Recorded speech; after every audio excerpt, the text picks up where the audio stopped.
ஐயோ நான் சொல்றது கேளுங்க அத்தை, நான் சொல்றதை கேளுங்க. நான் செய்து தப்பு தான் அத்தை, நான் சொல்றதை கேளுங்க. ஆமா அத்தை, நீங்க வாங்க அத்தைகிட்ட பேசுங்க. என்ன ஏதாவது பிரச்சனையா?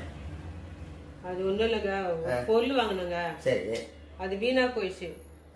அதனால தான் அவங்க அத்தை கூட்டிருந்தாங்க, உங்க அம்மாவை கூட்டிருந்தான். தெரியுதா தெரியுதா? கடைக்கு போனால் ஒரு பொருளை கரெக்டாக பார்த்து இதாக வாங்கணும். எங்கள் மேலே ஏதோ இப்போ பத்தால் குறை சொல்லியா? நான் ஒரு பொருளை வாங்கினா கரெக்டாக நச்சுன்னு வாங்குவேன். அதுக்கு தாங்க அவங்க அம்மா. எதுக்கு அத்தையை கூப்பிடுற நீ? அந்த வீணா போன பொருள் வேற எதுவும் இல்ல, நீங்க தான் சொன்ன. எப்படி எப்படி எப்படி நச்சுன்னு வாங்கினீங்களா? நச்சுன்னு நான் தான் ஏமாந்துட்டேன்.